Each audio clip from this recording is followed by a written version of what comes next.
Écoutez lire présente, Michel Houellebecq, Plateforme. lu par Manuel Blanc. Plus sa vie est infâme, plus l'homme y tient. Elle est alors une protestation, une vengeance de tous les instants. Honoré de Balzac. Première partie. Tropique Taille. Mon père est mort il y a 1 an. Je ne crois pas à cette théorie selon laquelle on devient réellement adulte à la mort de ses parents. On ne devient jamais réellement adulte. Devant le cercueil du vieillard, des pensées déplaisantes me sont venues. Il avait profité de la vie, le vieux salaud. Il s'était démerdé comme un chef. T'as eu des gosses, mon con, me dis-je avec entrain. T'as fourré ta grosse bite dans la chatte à ma mère. Enfin, j'étais un peu tendu, c'est certain. Ce n'est pas tous les jours qu'on a des morts dans sa famille.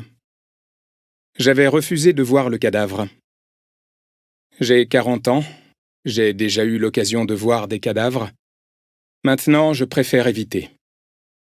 C'est ce qui m'a toujours retenu d'acheter un animal domestique. Je ne me suis pas marié non plus. J'en ai eu l'occasion plusieurs fois, mais à chaque fois j'ai décliné. Pourtant j'aime bien les femmes. C'est un peu un regret dans ma vie, le célibat. C'est surtout gênant pour les vacances. Les gens se méfient des hommes seuls en vacances à partir d'un certain âge. Ils supposent chez eux beaucoup d'égoïsme et sans doute un peu de vice. Je ne peux pas leur donner tort.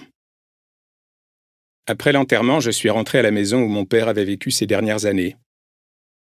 Le corps avait été découvert 1 semaine auparavant. Déjà, près des meubles et dans le coin des pièces, un peu de poussière s'était accumulée. Dans l'embrasure d'une fenêtre, j'aperçus une toile d'araignée. Le temps, donc, l'entropie et toutes ces choses prenaient doucement possession de l'endroit. Le congélateur était vide.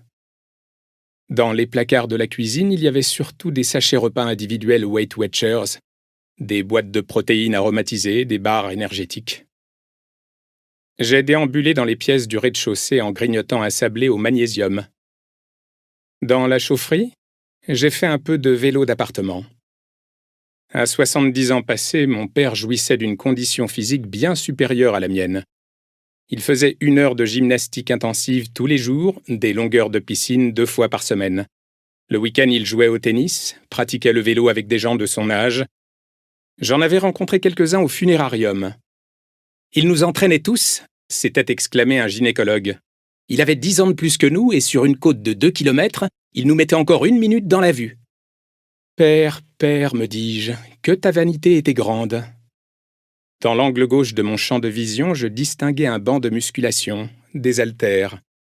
Je visualisais rapidement un crétin en short, au visage ridé, mais par ailleurs très similaire au mien, gonflant ses pectoraux avec une énergie sans espoir.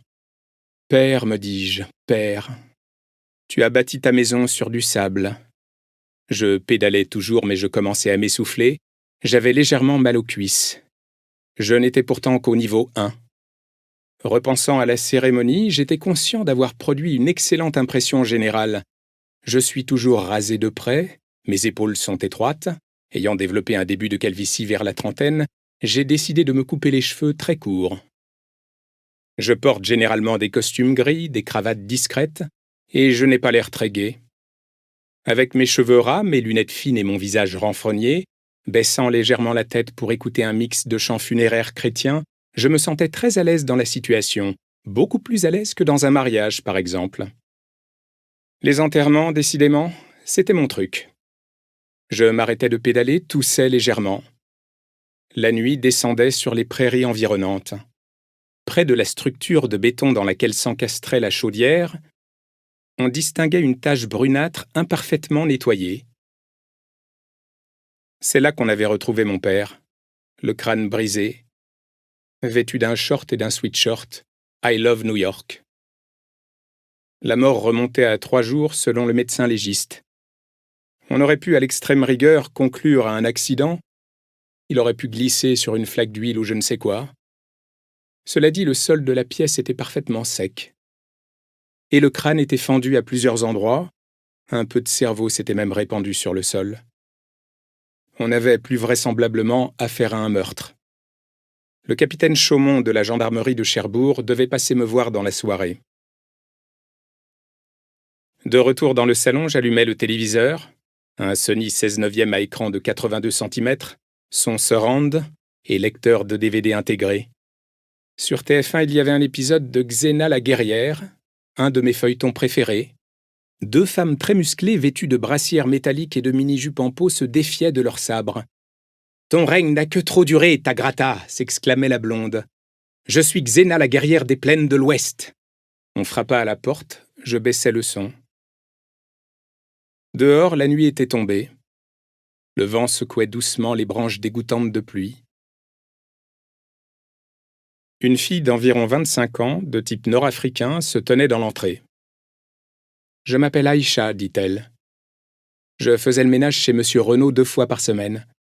Je suis venu récupérer mes affaires. » « Eh bien, dis-je, eh bien. » Je fis un geste qui voulait être accueillant, une espèce de geste. Elle entra, jeta un regard rapide sur l'écran de télévision. Les deux guerrières luttaient maintenant au corps à corps, à proximité immédiate d'un volcan. Je suppose que le spectacle a son côté excitant pour certaines lesbiennes. « Je veux pas vous déranger, dit Aïcha. J'en ai pour 5 minutes. » « Vous ne me dérangez pas, dis-je. »« Rien ne me dérange, en fait. » Elle secoua la tête comme si elle comprenait. Ses yeux s'attardèrent un instant sur mon visage.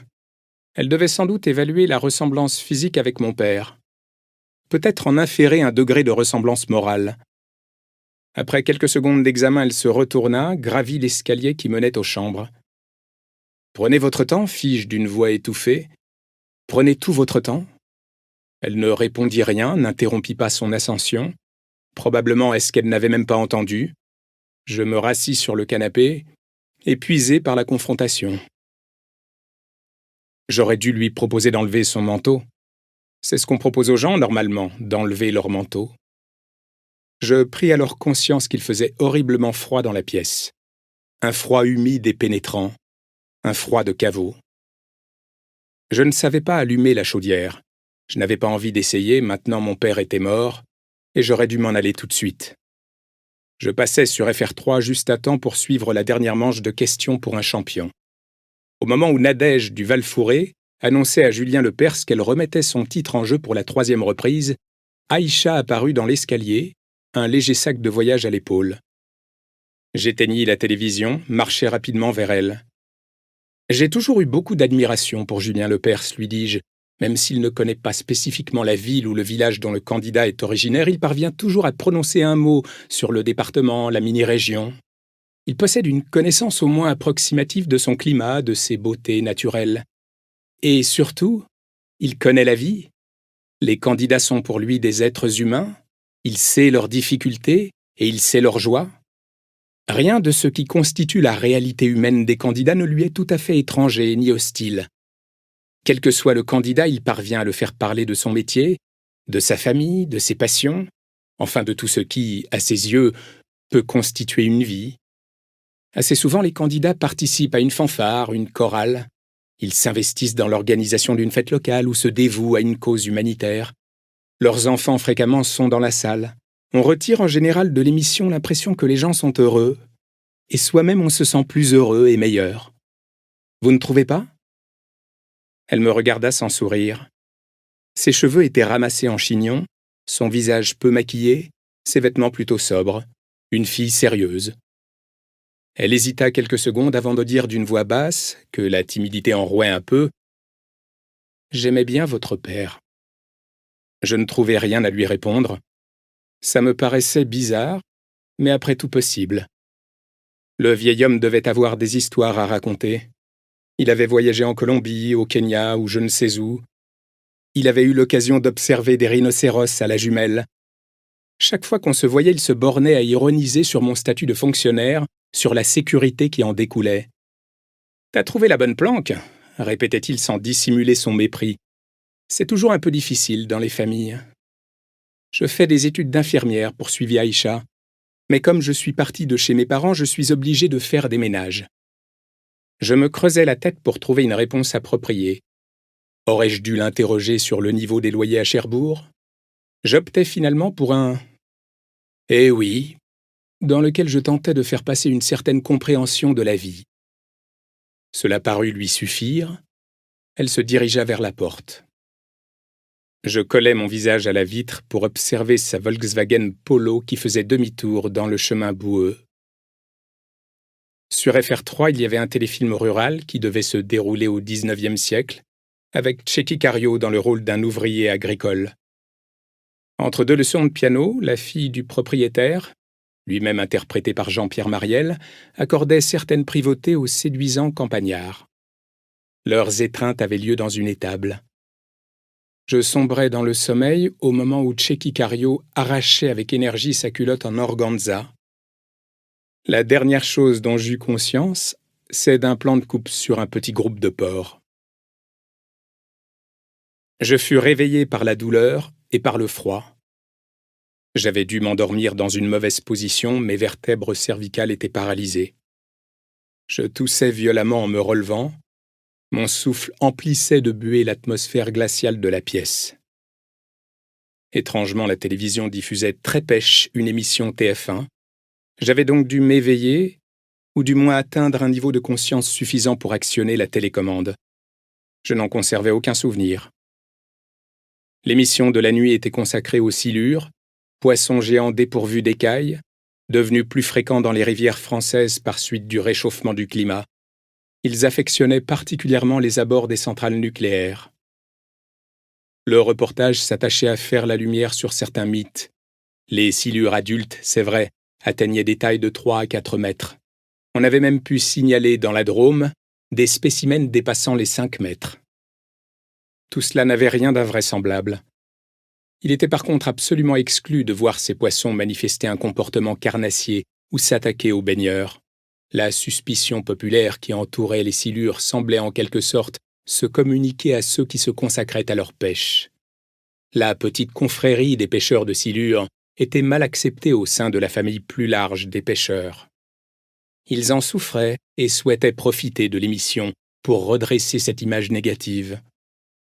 Certes, ils ne pouvaient se prévaloir de motifs gastronomiques. La chair du silure était rigoureusement immangeable. Mais il s'agissait d'une très belle pêche, à la fois intelligente et sportive, qui n'était pas sans analogie avec celle du brochet et qui méritait de faire davantage d'adeptes. Je fis quelques pas dans la pièce sans parvenir à me réchauffer. Je ne supportais pas l'idée de coucher dans le lit de mon père. Finalement, je montai chercher des oreillers et des couvertures, m'installai tant bien que mal dans le canapé. J'éteignis juste après le générique du « Silure démystifié ». La nuit était opaque, le silence également.